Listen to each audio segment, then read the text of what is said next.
That's that. What the fuck do you mean that's that? That's that. You want to make an X-rated movie? Try porn. What if the X rating is the hook? I can see the advertisements now. The most violent picture of all time. Columbia Pictures dares you to go see it. You know it's not going to happen. Taxi Driver is my masterpiece. And if you don't get to release it, nobody's going to get to see it. But if I do release it, it's a cut-down version. That isn't my masterpiece. What the fuck do you want me to do? Like I said, it's not going anywhere until you recut it. The MPAA says the blood at the end is why you got the X rating. Do you know what God gave for his art? He killed his only begotten son so that humanity, his art, could go on. What the fuck are you talking about? You don't understand what I put into this. Martin, meet with your editor and recut the ending. Where do you sleep at night? I believe the expression is, how do you sleep at night? No, I want to know where you sleep. Because tonight, I'm going to come to your house and I'm going to kill you. Jesus Christ, Martin, we're both filmmakers. I know it's not easy for you. Look, you have no choice. You gotta recut the end. I would rather recut my own balls off. That's fucking crazy. Go fuck yourself.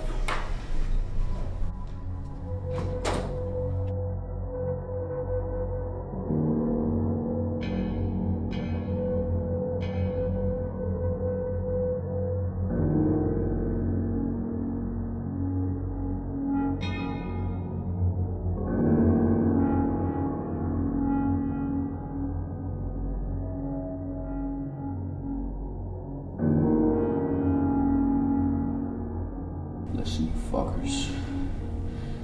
Fuckers. Here's a man. Here's a man who wouldn't.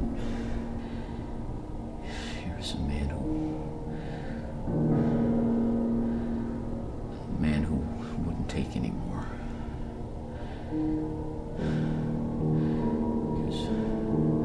Just. Man, listen, you fuckers, you screwheads. Here is a man who would not take any more. A man who stood up against the scum, cunts, the dogs of filth, the shit. Here is a man who stood up. You talking to me? You talking to me? Well, who the hell else are you talking to? You talking to me? Well, I'm the only one here.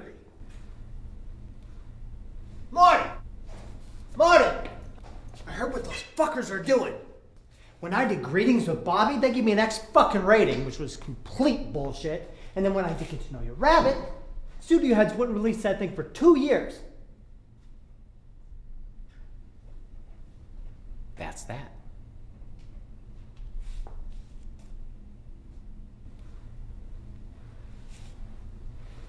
You've been drinking.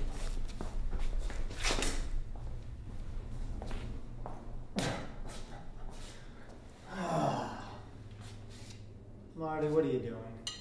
Huh? Look, I know you're upset, but you're starting to scare me a little. I gotta tell you. Heard you told the studio head to go fuck himself? You did, didn't you? Yeah. I'd love to have been there to see that, actually. But you started talking about God and rambling on about that stuff, and that's when people started to get a little nervous. Marty, look, I'm a filmmaker. I understand what you're going through. I do. But there's got to be a way to make this work.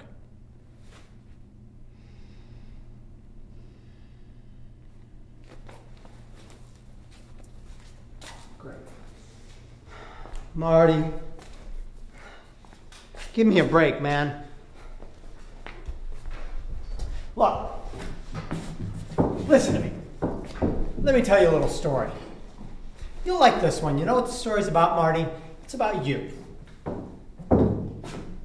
They want a movie, right? Play ball with these guys. And then, you know what happens? They get the money. And when they get their money, because of this great film you make, and it's great, Marty, I've seen the footage. When they get the money, you get the money. And when you get the money, you can use it however you want to make your next film. You can pick any project you want, and the world will be your stage, Marty. And you will just grow and grow, and you will be so big. But you got to play ball with these guys, Marty. Marty, you got to recut the film.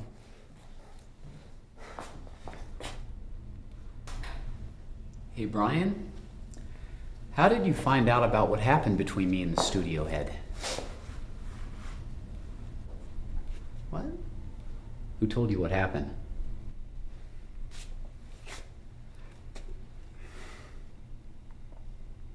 You need to think about what you're doing. He asked you to come down here, didn't he? Martin. They thought you could talk me into cutting the end. No, that's ridiculous. You're a sellout.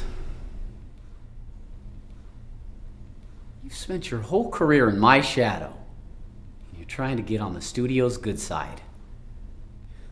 Let's not make this personal. You're not a filmmaker, Brian. I'm sorry. You think you can spend your whole life knocking off Hitchcock? You're nothing more than a studio puppet. Sellout.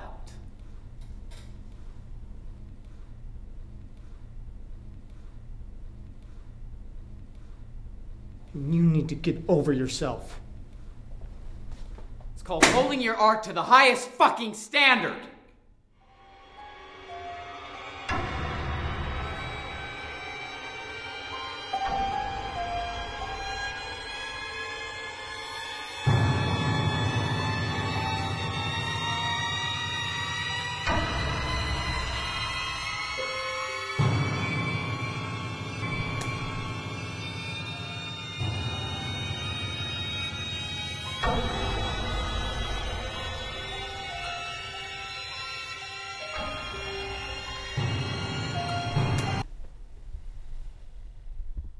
Whoa! Martin, what the fuck? We were shooting the scene where Travis Bickle picks up a passenger who talks about killing his wife. The actor who was supposed to play the passenger got sick, didn't show up. What the fuck are you doing? So I stepped in and played the part. To get in the head of a man who would actually kill someone, I had to think about what would bring me to do something as extreme as that. You're going to fucking prison, you piece of shit. I thought about what I would do if I made something I considered to be the greatest film of my career, and somebody took the negative and burned it. No, that's not what happened. You're burning my film. A nigga lives there, and that isn't my apartment. My wife is in there. And I'm gonna kill her.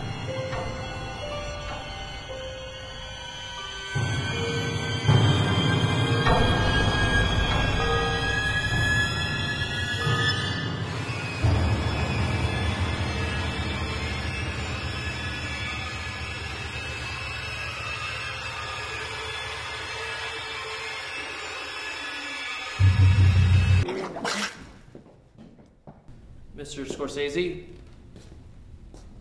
Mr. Scorsese? Mr. Scorsese? Marty!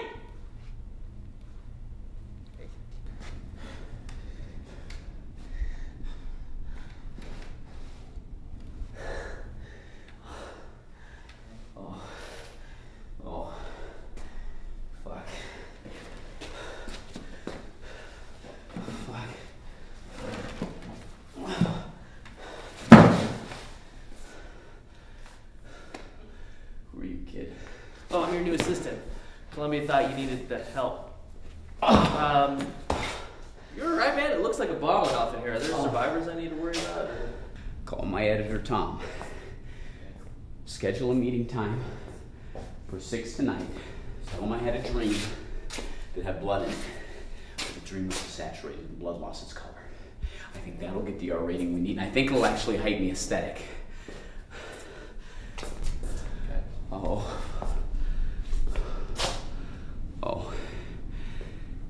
And send a sweet apology to Brian De Palma. All right. Yeah, meeting at 6. Love letter to Mr. Brian De Palma. Sounds good. What are you doing, kid? Write the shit down. Oh, I got it all saved up here. I got an excellent memory. You do? Yes, sir, I do. I trust you. Also call Michael Chapman. Your DP. Yeah. He needs to agree to this too. All right. Also, Mr. Scorsese, I just wanted to say, you're probably my favorite filmmaker of all time. I've seen every single one of your movies. I love all of your work. You know, I remember the first time I went to the theater. I went with my brothers, and I was like 4. Hey, kid, no what time. did you say? I've seen all your movies. No, not that. You called me something. What did you call me? Sir, I don't... Use that good memory of yours. You called me something. What do you think I am? What are you? What do you think I am? You're a filmmaker?